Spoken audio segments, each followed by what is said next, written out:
பேணும் பானமிது, பகிர்வை வளர்க்கும் உணவு இது. சமத்துவம் பேணும் பானமிது, இறைமகன் வழங்கும் வானக விருந்திது. நோய்களை போக்கும் தெய்வீக மருந்திது. தகுதியற்ற எம் நெஞ்சில் இறைமகன், தகுதியற்ற எம் நெஞ்சில் இறைமகன் கோவில் கொள்ளும் ஆனந்த உறவு இது.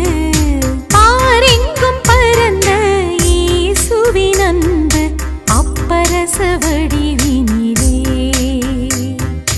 பாரெங்கும் பரந்த இயேசுவின் அன்பு அப்பரச வடிவினிலே.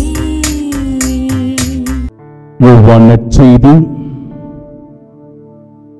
8வது அதிகாரம் 12வது இறைவார்த்தை.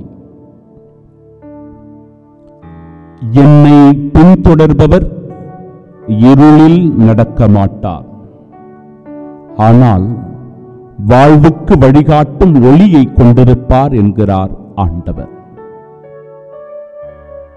அன்பு சகோதர சகோதரிகளே, இந்த அதிகாலை பொழுதினில் நற்கருணையில் அற்புதமாய் எழுந்தருளி இருக்கும் நம் ஆண்டவரை உற்று நோக்குவோம். அவர் மீது நம் கண்களை பதிய வைப்போம். இயேசுவின் பார்வை நம் மீது படுகிறது, நம் பார்வை இயேசுவின் மீது படுகிறது. இப்படிப்பட்ட அந்த சமரச உறவினால் கிறிஸ்துவோடு இணைகின்ற, கிறிஸ்துவின் அன்பில் பங்கு பெறுகிற, அவருடைய இரக்கத்தை பெறுகிற, அவருடைய மீட்பில் பங்கு பெறுகிற பாக்கியம் பெற்றவர்களாய் நாம் ஒவ்வொருவரும் இருக்கிறோம்.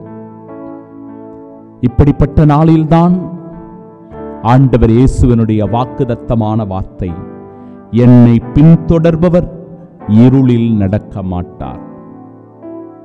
அந்த நாளில் நாம் செய்கிற செயல்கள், நாம் சந்திக்கிற மனிதர்கள், நம்முடைய தொழில், வியாபாரம், முயற்சி, நம் பயணம், நம் தேர்வுகள் எல்லாவற்றிலும் ஆண்டவருடைய உடனிருப்பை நாம் உணரப்போகிறோம். என்னை பின்தொடர்பவர் இருளில் நடக்க மாட்டார் என்கிறார். இருள் என்பது துன்பமாக இருக்கலாம், தோல்வியாக இருக்கலாம், அச்சம் பயமாக இருக்கலாம், கலக்கமாக இருக்கலாம், குடும்பத்தில் ஏற்படுகிற பிரச்சனைகளாக இருக்கலாம், நோய் நொடிகளாக இருக்கலாம். எதுவாக இருந்தாலும் நம்முடைய வாழ்க்கையில் அது இருள்தான். நம்மை பாதிப்புக்குள்ளாக்குகிற ஒவ்வொன்றும் இருள்தான். நம்மை பாவத்தில் விழச் செய்கிற ஒவ்வொரு செயல்களும் இருளான செயல்கள்தான். நம்மை தீய வழிக்கு அழைத்துச் செல்லுகிற, தீய பழக்க வழக்கங்களில் நம்மை அடிமையாக்குகிற ஒவ்வொரு செயல்களும் தீய செயல்கள்தான். அது இருளின் செயல்கள்தான், அது சாத்தானின் செயல்கள்தான். இப்படிப்பட்ட சாத்தானினுடைய பிடியிலிருந்து ஆண்டவர் நம்மை இன்று மீட்டெடுக்கிறார். ஒளியின் மக்களாக நம்மை வாழச் செய்கிறார். ஒளியின் பாதையில் பயணிப்பதற்காக நம்மை தூண்டி எழுப்புகிறார். ஒளியின் பாதையில் நம் ஒவ்வொருவரையும் வழி நடத்துகிறார். ஒளி என்கிற அந்த பாதை வெற்றியின் பாதை, மகிழ்ச்சியின் பாதை, நம்பிக்கையின் பாதை. எனவே அந்த நம்பிக்கையின் பாதையில் வழிநடத்துகிற இறைவனிடத்தில் நம்மை முழுமையாக ஒப்புக் கொடுப்போம். அவரிடத்தில் சரணாகதி ஆகுவோம்.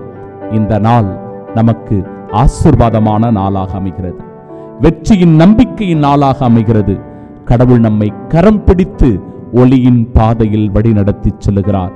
நாமும் முழு மனதோடு அவரை பின்பற்றி நடப்போம். எல்லாம் வல்ல இறைவன், தந்தை, மகன், தூய ஆவியானவர் நம்மை ஆசீர்வதிப்பாராக. ஆமென். பகிர்வை வளர்க்கும் உணவு இது, சமத்துவம் பேணும் பானமிது. பகிர்வை வளர்க்கும் உணவு இது, சமத்துவம் பேணும் பானமிது. இறைமகன் வழங்கும் வானக விருந்திது. நோய்களை போக்கும் தெய்வீக மருந்திது. தகுதியற்ற எம் நெஞ்சில் இறைமகன், தகுதியற்ற எம் நெஞ்சில் இறைமகன்